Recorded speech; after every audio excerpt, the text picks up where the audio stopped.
Oh, hey, I didn't see you there. I'm just enjoying my favorite pastime of putting more carbon in the air. Christmas time, huh? It just fills me with so much glee this time of year to see things like snow, Hallmark movies, those little cookies with way too much frosting and not enough sugar, and... Holy fish paste! September aside, Christmas is a time full of tried and true traditions that we as silly little primates commence each year. We put up non-native trees in our living rooms, or we enjoy our favorite Christmas stories. One such story is that of Rudolph the Red-Nosed Reindeer.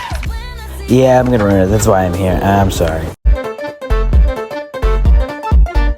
Rudolph the Red-Nosed Reindeer is a classic tale that I'm sure you already know by now. It's required. I have to do it? Okay. Alright, whatever. Speed round, I guess. Rudolph is a reindeer born to Donner, but oopsies, his nose is glowy and stuff, so the other reindeer hate him. This makes him sad, so he runs away with an elf doctor and an average Montana resident to an island of misfit toys. They continue being useless and send Rudolph on his way. When out of literally nowhere, the abominable snowman kidnaps his entire family, and it's up to Rudolph to slide on the ops.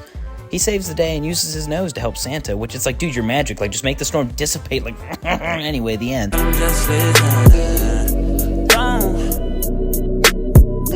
Heartwarming tale, right? Wrong! Roll the card! Based on the title card, you would assume Rudolph is feminist, right? Wrong again! There are only 2 female reindeers featured in the entire story. Clarice, I'll get to her, and Rudolph's mom. What's the mom's name, you ask? Oh, that's right, it's Mrs. Donner. They didn't even bother giving her a name. Bunsen says on page 2, suddenly Donner and Mrs. Donner saw a bright light. As for Clarice, oh, Clarice. This deer serves 2 purposes in this story. One is a love interest, which like, ew, why couldn't she just go and do things on her own? And the other is a damsel in distress in the same story. Uh-oh, here come the feminism police. Both roles Clarice plays in this story are regressive to the feminist movement, and Robert Bunsen should be shunned. Editing Logan here. It is currently 2:36 in the morning. Rick Bunsen wrote the book. Robert Bunsen is the guy who made the Bunsen burner. So, like, Seinfeld guitar bass, because, funny. Okay, back to the video now. As Izzy points out, Rudolph follows the hero's journey eerily well. He faces trials and tribulations, and Santa's all like, oh, Rudolph, why don't you get my sleigh and stuff, and, you know, on 21. I'm sure Carlton beat that all into your heads. What's that? Still required.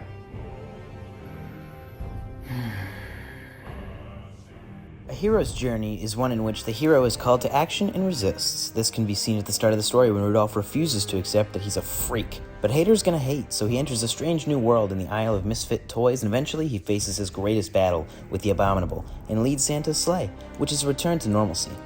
There are other minute similarities, like as Izzy mentions, Donner being a well-respected reindeer, which could be viewed as a hero having a god for a parent, but maybe that's too much, I don't really know.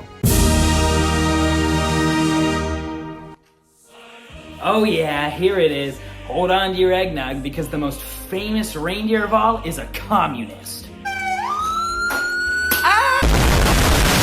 Rudolph has several Marxist themes, and if we really want to get our toes in a twist, homeboy legit has a red nose. That aside, the most prominent occurrence of Marxist values is when Rudolph helps the misfit toys, an island of have-nots, become the haves. On page 14, Rudolph is asked by the king that when he returned to Christmastown, tell Santa about these homeless toys. Rudolph helps the toys with their December revolution, making them John F. Kennedy's #1 enemy. I sure hope nothing bad happens to that guy. Rudolph covers the topic of racism. No, but in all seriousness, Izzy points out that Rudolph is consistently opposing the societal norms of the North Pole, which in all honesty is a surprisingly mature allegory for racism. Izzy also points out that Rudolph was originally created in a time in which race relations were a hot political topic. And don't get me wrong, they still are. However, these movements were so much further regressed. Rudolph, a timeless Christmas classic, could have been shown to children in the 60s when the claymation movie was all the rage, and it's possible they could have made connections between the other reindeer and the adults in their lives. Stories like these with messages like this are crucial to furthering the progression of other races in society, and Rudolph has helped for decades. You know, or not, because it's just a kid's story. Yeah. Christmas is on the way, and I hope that this year, maybe while you and Grandpa are having awkward political conversations over a honey-baked ham that your mom spent all day cooking, you might stop for a minute to think about the mark that has been left by overanalyzing the most famous reindeer of the occasion. Anyway, I'm going to sleep.